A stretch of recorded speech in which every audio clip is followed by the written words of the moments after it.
नमस्कार, मी रेणुका. मनी टॉक टाईममध्ये तुम्हा सर्वांचं स्वागत. आज आपण मनी टॉक टाईममध्ये बोलणार आहोत शेअर्सची खरेदी विक्री.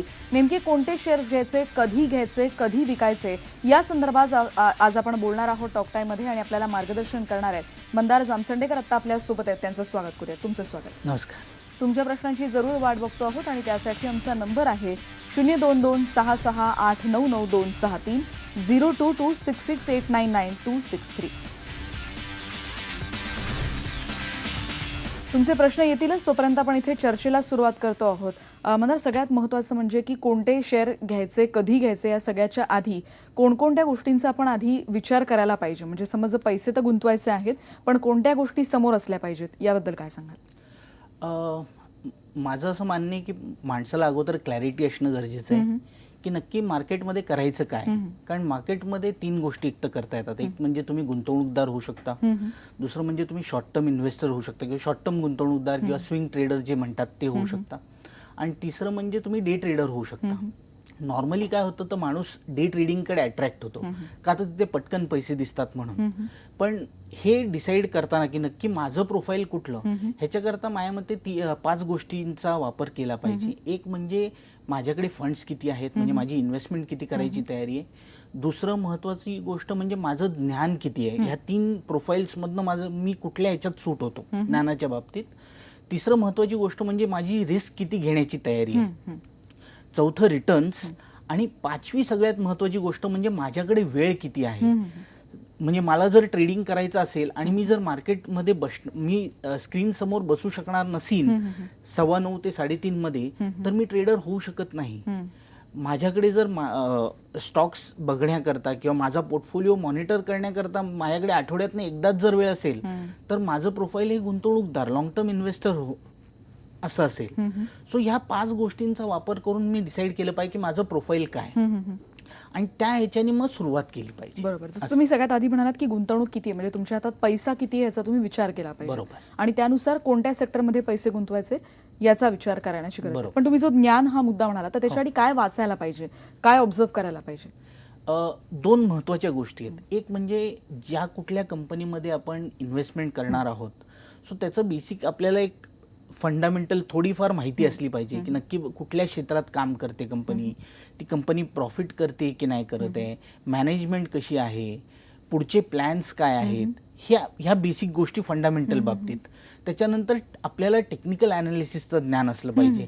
म्हणजे जे प्राइसेस ज्या मूव्ह होतात वरती खालती, सो आपण बघतो की 100 रुपयाचा भाव 500 रुपये होतो, मग त्याच्यानंतर मग त्यामध्ये एक करेक्शन आलं पाहिजे. असं होणं शक्य नाही की तो भाव वरतीच जात राहिला. सो करेक्शन येतं, मग सो प्राइसेस ह्या ट्रेंड्समध्ये हलतात. सो मी जर टॉपला बाय केलं, चांगली कंपनी जरी असेल आणि मी ती टॉपला बाय केली, तर मग माझी इन्व्हेस्टमेंट त्या डाऊन ट्रेंडमध्ये ही मला निगेटिव्ह रिटर्न जनरेट करते. त्यामुळे फंडामेंटल आणि टेक्निकल असं मला दोन्ही ज्ञान असणं गरजेचं आहे. बरोबर. इतर जे 3 मुद्दे आहेत त्याविषयी आपण बोलूयात. आपल्याला प्रश्न यायला सुरुवात झाली आहे. आपल्याला पहिला प्रश्न अमर घोरड विचारतायत बीडहून. विचारा अमर, आपला प्रश्न. सर, प्रश्न विचारा. शेअरची खरेदी विक्री कशी असते सर? हे व्यवहार आमच्या लक्षातच येत नाही. म्हणजे कशी असते, खरेदी कशी असते, विक्री कशी असते? बरं, अगदी प्राथमिक माहितीपासून सुरुवात करायला पाहिजे. शेअर मार्केटमध्ये बेसिकली तुम्हाला फ्रीडम असतो. तुमच्या समोर स्टॉक्स असतात जे काय, म्हणजे आता फॉर एक्झाम्पल BSE वर जवळपास 3,500 ते 4,000 स्टॉक रोज ट्रेड होतात, आणि NSE वर 1,700 ते 1,800 स्टॉक्स कंपन्यांचे शेअर्स ट्रेड होतात. सो बेसिकली भाव हे रोज वर खाली होत असतात, आणि भावाची जी वदघट असते ही मेन डिमांड आणि सप्लायवर असते. सो डिमांड जेव्हा जास्ती त्यावेळेला तो भाव वरती जात असतो, सप्लाय जेव्हा जास्ती तेव्हा तो भाव खाली येत असतो. ह्या बेसिक लॉजिकवर अख्खं मार्केट वर्क होतं. आणि सगळ्यात महत्त्वाचं म्हणजे काय, कॉन्ट्राडिक्टरी व्ह्यूमुळे मार्केट आहे. म्हणजे भाव वरती चाललाय, पण कोणाला तरी वाटत असतं की नाही हा भाव खाली येणार, म्हणून तिथे विकणारा असतो. सो ह्या कॉन्ट्राडिक्टरी व्ह्यूमुळे मार्केट आहे. सो बेसिकली सुरू करताना पहिलं तर बेसिक ज्ञान घ्यावं मार्केटबद्दल, की बाबा हे नक्की मार्केट कसं ऑपरेट होतं, काय होतं, ह्याच्या डूज डोंट्स जे काय आहेत ते, आणि मग त्याच्यानंतर गुंतवणुकीला सुरुवात करावी. बरं, आपल्याला पुढचा प्रश्न निलेश वानखेडे विचारतात अमरावतीहून. विचारा निलेश. सर, माझं असं आहे की मला SBI मध्ये गुंतवणूक करायची आहे, तर सध्या या लेवल मध्ये घेणं फायदेशीर राहील का? बरं, PSU बँक्स ज्या आहेत ह्या बेसिकली सध्या NPAच्या प्रॉब्लेममध्ये आहेत. सो आपण बघतो की त्यांचे जे नॉन परफॉर्मिंग ॲसेट्स आहेत किंवा लोन रिकव्हरी जी आहे ती होत नाही आहे. सो त्या बर्डन खाली आहेत. तर त्यामुळे PSU बँक्समध्ये अपसाईड नाही, पण SBI ही आपली भारतातली सगळ्यात मोठी बँक आहे. जर तुमचा व्ह्यू हा 3 वर्षाचा असेल तर आजच्या पातळीला SBI तुम्ही नक्कीच घेऊ शकता. पण शॉर्ट टर्ममध्ये फक्त थोडेसे हिकअप्स असतील, कारण आता for example quarterly earning season चालू होतोय आणि तो पण अपेक्षित आहे की एवढा काय खास नसणार. तर त्यामुळे रिझल्टच्या वेळेला थोडीशी प्राईसमध्ये व्होल्टिलिटी असू शकते. पण जर मोठा लॉंग टर्म व्ह्यू ठेवला, 3 वर्षाचा व्ह्यू ठेवला तर SBI मध्ये चांगले रिटर्न नक्कीच मिळतील. आपल्याला पुढचा प्रश्न राज गायकवाड लातूरहून विचारतात. विचारा राज. हॅलो. हा, तुमचा प्रश्न विचारा. आपल्या शेअर बाजारात जर खरेदी केली आपण तर मान्सूनचा त्याला किती प्रकारचा म्हणजे घाटा होतो? परत प्रश्न विचारू शकाल? आपण जर शेअर बाजार खरेदी केला तर त्याचा आपल्याला मान्सूनमुळे किती नुकसान होईल? मॉन्सूनमुळे असं तुम्ही म्हणताय का? हो. बर, मॉन्सूनमध्ये जसं आपण मगाशी एखादा जेव्हा पॉईंट डिस्कस करत होतो की पावसाचा किंवा त्याच्यानंतर होणारी महागाई याचा साधारण किती त्याच्याशी संबंध असू शकतो? ॲक्च्युली सध्याच्या काळात तर फार महत्त्वाचा विषय आहे हा, आणि शॉर्ट टर्ममध्ये आत्ता सध्या खूप महत्त्वाचा आहे. म्हणजे बेसिकली काय की जसं आपण आत्ता मागची जी RBI पॉलिसी मीट जी झाली त्यावेळेला आपण गव्हर्नरच्या तोंडून पण हे ऐकलं की इन्फ्लेशन हे कंट्रोलमध्ये ठेवायचं आहे. आणि मॉन्सून हा फार महत्त्वाचा फॅक्टर आहे. म्हणजे पाऊस जर व्यवस्थित झाला नाही तर महागाई वाढणार. सो महागाई जर वाढली तर मग त्याचा बाकीच्या इतर गोष्टींवर इफेक्ट होतो. सो त्यामुळे पाऊस जर व्यवस्थित झाला तर महागाई ही आटोक्यात राहील, कमी होईल. आणि ती जर कमी झाली तर मग त्याचा बेनिफिट कसा, तर मग पुढे जाऊन इंटरेस्ट रेट कट करता अजून चान्सेस आहेत. सो इंटरेस्ट रेट कमी झाला तर बाकीच्या बिझनेसेसना ग्रो होण्याकरता तेवढा स्कोप मिळतो. त्यामुळे मॉन्सून हा खूप महत्त्वाचा फॅक्टर आहे. आणि सध्याच्या पिरियडमध्ये ह्या महिन्यात तर मॉन्सून प्रोग्रेस हा दर आठवड्याला मोजला जाणार आहे. असं बरोबर. या मधला जसं तुम्ही अशी म्हणालात की रिस्क घेण्याची क्षमता हा मुद्द्यावर आपण आलो होतो की किती त्याचा विचार केला पाहिजे. म्हणजे खरं तर चढ उतार हे सातत्यानं होत असतात शेअर बाजारामध्ये, तर काय गोष्टींचा विचार केला पाहिजे? कसं आहे की फायनली प्रत्येकाकडे सीमित पैसे आहेत. ओके, मग काही जणांचं लिमिट हे 1 लाख असतं, काही जणांचं 10 लाख असतं, काही जणांचं 1 कोटी असतं, काही जणांचं 100 कोटी, पण प्रत्येकाच्या ह्याला एक लिमिट आहे. सो असं होऊ शकत नाही की मी सगळेच्या सगळे पैसे हे स्टॉक मार्केटमध्ये लावले. सो आपल्याकडे भरपूर गुंतवणुकीचे पर्याय आहेत. त्यामधला एक पर्याय हा स्टॉक मार्केट आहे. पण स्टॉक मार्केटमध्ये रिस्क पण भरपूर आहे. त्यामुळे रिस्क हा फॅक्टर हा सगळ्यात महत्त्वाचा आहे. म्हणजे मला कुठेतरी माहिती असलं पाहिजे की मी जर एखाद्या स्टॉकमध्ये गुंतवणूक केली आणि तो जर स्टॉक माझ्या अपेक्षेप्रमाणे जर चालत नसेल तर कुठेतरी मी त्याचा रिव्ह्यू घेतला पाहिजे, किंवा कुठेतरी मला हे लक्षात आलं पाहिजे की नाही, आता हा स्टॉक माझ्या पोर्टफोलिओमधनं मी काढला पाहिजे आणि एक नवीन चांगला स्टॉक माझ्या पोर्टफोलिओमध्ये ॲड केला पाहिजे. ह्याच्याकरता म्हणून रिस्क डिफाईन करणं हे खूप महत्त्वाचं आहे. बरोबर. पुढचा मुद्दा तुम्ही सांगितलं होता की रिटर्न्स साधारण किती येऊ शकतात याचा अंदाज असणं किंवा ते देखील आपल्याला कळले पाहिजे. तर ते एखाद्या उदाहरणाने किंवा असं स्पष्ट करता येईल का आपल्याला? स्टॉक मार्केटमधले जे रिटर्न्स आहेत, म्हणजे जर आपण लॉंग टर्म इन्व्हेस्टमेंट जर बघितली तर लॉंग टर्म इन्व्हेस्टमेंट 1 वर्षापेक्षा जास्ती तुम्हाला जो काही तुमची इन्व्हेस्टमेंट असते त्याच्यावर तुम्हाला टॅक्स हा 0 आहे. ओके, त्यामुळे मग जर आपण कम्पेअर केलं की मग बाकीचे पर्याय काय आहेत, तर मग आज भारतामध्ये सगळ्यात सोपा पर्याय गुंतवणुकीचा हा फिक्स्ड डिपॉझिट्स. पण मग फिक्स्ड डिपॉझिटला जेव्हा मी विचार करतो तेव्हा मला तिथे रिटर्न किती मिळतो, तो वर्षात काहीतरी 9% मला रिटर्न मिळतो. मग कम्पेअर्ड टू दॅट मला स्टॉक मार्केटमध्ये त्याच्यापेक्षा जास्ती रिटर्न मिळाला पाहिजे. सो मी जर स्टॉक मार्केटमध्ये रिस्क घेणार असेल तर कमीत कमी मला एक 20% रिटर्न जर मिळत असेल तर मग मी स्टॉक मार्केटचा विचार करू शकतो की हा बाबा आपण स्टॉक मार्केटमध्ये इक्विटीमध्ये आपण इन्व्हेस्टमेंट करूया. बरोबर. आणखीन एक मुद्दा आहे, वेळ आपण किती देऊ शकतो या मुद्द्यावर आपण येणार आहोत. पण आपल्याला पुढचा प्रश्न पिंकी विचारतायत यवतमाळहून. विचारा आपला प्रश्न. हॅलो. हॅलो. हॅलो. हॅलो. हा, तुमचा प्रश्न विचारा.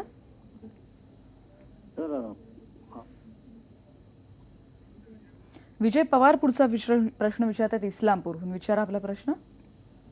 सर, मला असं विचारायचं होतं की ग्रीस जी आता अर्थव्यवस्था ढासळत चाललेली आहे पूर्णपणे, त्याचा बीएससीच्या आपल्या शेअर मार्केटवर त्याचा परिणाम काय होणार का, म्हणजे मोठ्या स्वरूपात? ग्रीस बेसिकली डिस्काउंटेड होतं. म्हणजे काल जर आपण मार्केट बघितलं असेल तर काल आपलं मार्केट ओपन होतानाच गॅप डाऊन ओपन झालं. निफ्टी आपला काहीतरी 70-81 पॉईंटनी गॅप डाऊन ओपन झाला आणि त्याच्यानंतर मात्र कालचा जो क्लोजिंग होतं ते पॉझिटिव्ह झालं. म्हणजे ह्याचा ॲक्च्युली ग्रीसचा आणि भारताचं काहीच लिंकिंग नाही आहे. सो मोजक्या 1-3-4 कंपनीज असतील की ज्यांची इन्व्हेस्टमेंट असेल, पण ती पण फार थोडीशी आहे. सो ग्रीसचा तसा डायरेक्ट इम्पॅक्ट भारतावर काही नाही आहे. पण ते सेंटिमेंटल जे आपण इम्पॅक्ट म्हणतो तसा तो काल इम्पॅक्ट झाला आणि तो मुद्दा आज संपला पण. म्हणजे असा तो विषय आहे. पण पुढे जाताना महत्त्वाचं काय की आपला जो लोकल डेटा आहे, म्हणजे आता फॉर एक्झाम्पल फ्रायडेला आपल्या इथे इंडस्ट्रियल प्रोडक्शनचा डेटा येणार आहे, IIP डेटा. सो तो जो डेटा आहे तो जास्ती महत्त्वाचा आहे. का तर त्याच्या बेसिसवर लोक हे जज करणार आहेत की तुमची इकॉनॉमी खरंच रिवाईव्ह होतीये की नाही, बिझनेसेस रिवाईव्ह होत आहेत की नाही. हा एक पहिला मुद्दा. आणि दुसरा म्हणजे मॉन्सूनचा प्रोग्रेस. हे 2 महत्वाचे मुद्दे आहेत. जर शॉर्ट टर्मवर आपण बघितलं तर आज इराण, म्हणजे ग्रीसपेक्षा महत्वाचं इराण आहे. का तर इराणमध्ये आज जे इराण आणि US जे न्यूक्लिअर डीलचे जे डिस्कशन्स होत आहेत त्याचा आज शेवटचा दिवस आहे. तर त्यामुळे तो जास्ती महत्वाचा आहे. कारण ती जर डील थ्रू झाली तर गेल्या 10-12 वर्षांपासून जे इराणवर जे बंधन आहे की इराणचं तेल बाजारात येऊ शकत नाही, ते जर तेल बाजारात आलं तर तेलाचे भाव कमी होतील. आणि तेलाचे जर भाव कमी झाले तर त्याचा सगळ्यात पहिला फायदा हा भारताला होतो. कारण भारताच्या इम्पोर्ट बिल जे आहे त्यामधले सगळ्यात महत्वाच्या 2 कॉम्पोनंट्स मधला एक कॉम्पोनंट आहे क्रूड. बरोबर. असं. सो इराण डील ही ग्रीसपेक्षा जास्ती महत्वाची. बरोबर. त्याच्यामुळे आजच्या दिवसाची नेमक्या डील काय होतं याकडे सगळ्यांचं लक्ष असेल. बरोबर. इतरही मुद्दे आहेत, आपण तुमच्या प्रश्नांचं पुन्हा भेटणार आहोत. पण एक ब्रेक घेणार आहोत. पहा फक्त टॉक टाइम.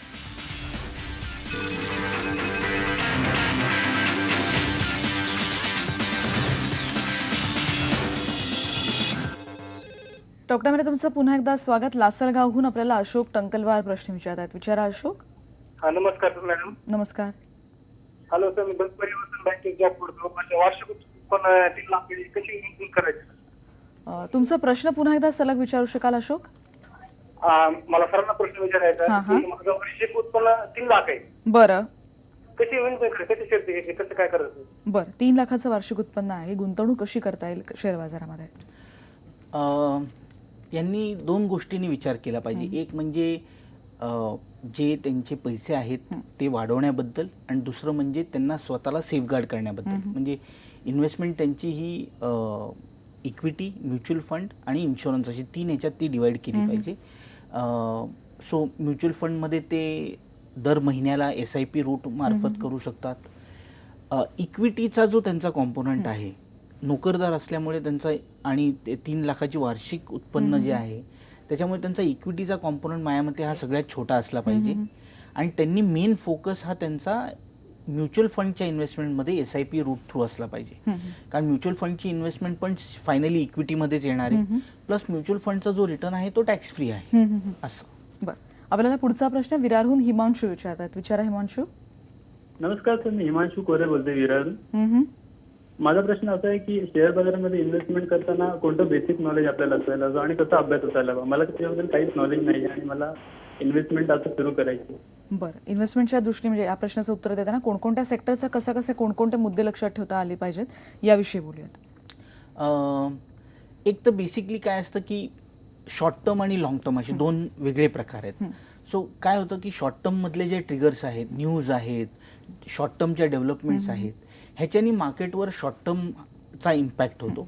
आणि लॉंग टर्म जे आहे म्हणजे गव्हर्नमेंटचे रिफॉर्म्स आहेत म्हणा, किंवा आता फॉर एक्झाम्पल क्रूड प्राईस पडतंय, सो ह्या डेव्हलपमेंट्सचा लॉंग टर्मवर इफेक्ट होत असतो. सो ह्या दोन्ही गोष्टी कन्सिडर करून केलं पाहिजे. मगाशी जसं मी सांगितलं तसं फंडामेंटल, टेक्निकल या दोन्ही गोष्टींचा अभ्यास करून सेक्टर चॉईस करायचं. सेक्टर चॉईस निवडल्यानंतर मग ती कंपनी, त्या सेक्टरमधली नक्की कुठली कंपनी निवडायची. सो ही कशाच्या बेसिसवर असेल तर त्या कंपनीच्या परफॉर्मन्सच्या बेसिसवर असेल. सो कंपनीचे प्रॉफिट्स असतील, बिझनेस असेल, फ्युचर प्लॅन्स असतील, मॅनेजमेंट असेल. सो ह्या वेगवेगळ्या गोष्टी आहेत. आणि मग सुपर टाईम करताना टेक्निकल्सचा वापर करावा, चार्ट प्राईस रिडिंगचा वापर करावा आणि त्याच्यावरती तो ॲक्युमुलेट करत पुढे जायला पाहिजे. मेन दोन गोष्टी बघायच्या, एक तर शॉर्ट टर्म इन्व्हेस्टमेंट आणि लॉंग टर्म इन्व्हेस्टमेंट. सो जी म्हणजे शॉर्ट टर्म इन्व्हेस्टमेंट जी केलेली असते ती लॉंग टर्म होता कामा नये. नॉर्मली काय होतं की मी शॉर्ट टर्म करता म्हणून इन्व्हेस्ट करतो, पण तो स्टॉक मला प्रॉफिट देत नाही म्हणून तो माझा लॉंग टर्म इन्व्हेस्टमेंट मध्ये जातो. तर तेव्हा तसं नेमका होत फक्त काय निर्णय होतं. घ्यायचा हे देखील बघणं महत्वाचं असेल. आपण एका ब्रेक नंतर पुन्हा भेटणार आहोत आणि ही चर्चा सुरू ठेवणार आहोत. पहा फक्त IBM लोकमत.